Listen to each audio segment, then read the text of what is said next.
Hi, we just bought in January 2023 a 2014 Hyundai I20 from a dealer. There were some issues with the AC etc, but the main shocker was finding the boot full of water. It mostly collected in the spare wheel holder. We drained this out, but 24 hours later it was again full. The rear seats were also damp and there were rusty drain plugs. These I think are used in the paint process under the rear seat.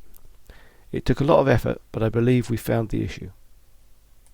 Taking off panels, there was evidence of water almost everywhere. Some of this no doubt was condensation from all the water sitting in the boot and the rear seat. I happened upon an article on Reddit. I'll try and put a link below.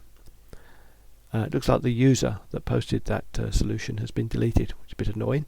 His photos however survive. I'll try and put a link into those as well.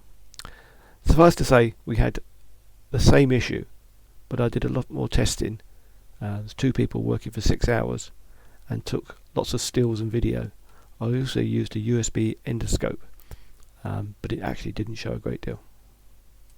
To cut to the chase, I think the root cause is a robot welding error. So it's systematic, and I suspect that many i20s will suffer this same problem. The fault is near the tailgate hinge on the right hand side. This is a UK build. There is a spot welded joint.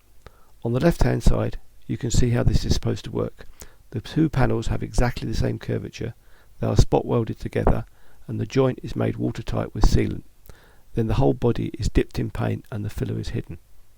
On the right hand side however, the curvature of the two panels is different. As a result, quite a lot of filler then makes it watertight and the paint again covers it up. However, due to the size of the gap, the sealant is subject to movement. This in turn causes the paint to craze and break up.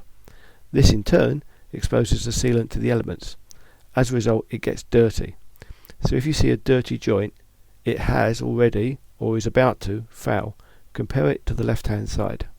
We carried out lots of tests with a hose and a watering can, using putty to block the gutters and so on, to hold the water in place. When we finally found the root cause, the water streamed in at a steady rate from a small reservoir formed of putty over this joint. Even at this point I doubted that it was the root cause. No gap was visible, just some dirt. Even viewed from inside via the endoscope did not show any gap. Finally, a lot of external light and a macro setting on the camera showed a tiny crack. It was a black split in blackened sealant, so almost invisible. Of course, the watershed of half the roof is collected in the right hand side gutter and funneled directly over this point, which is why it causes so much water ingress. So how did we fix it? It was all thoroughly wet by now, so we first dug out as much of the fouled filler as possible. You can see from the endoscope video a copper flex being used to wire brush the joint. This shows where the split appears inside the car body. It's hidden by folds and structures inside the bodywork, which is why we could never see the leak. Next we dried out the joint with a hot air gun before cleaning with methylated spirits. Take care at this point not to scrape off primer and expose any bare metal because it'll rust. We then injected the joint with gutter sealant just because I happen to have some.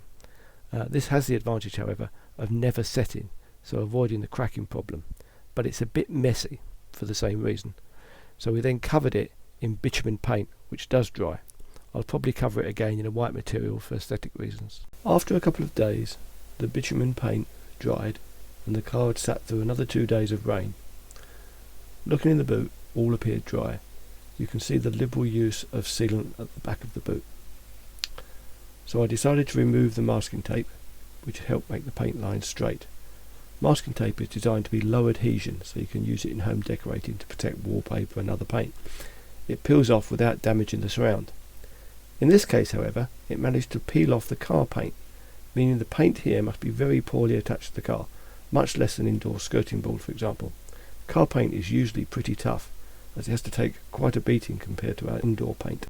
By way of a postscript, the car also had a broken radio aerial, broken in the sense of snapped off.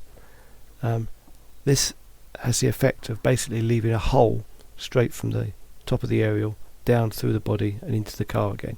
So until I can get a replacement part for that, I've just filled that with hot glue.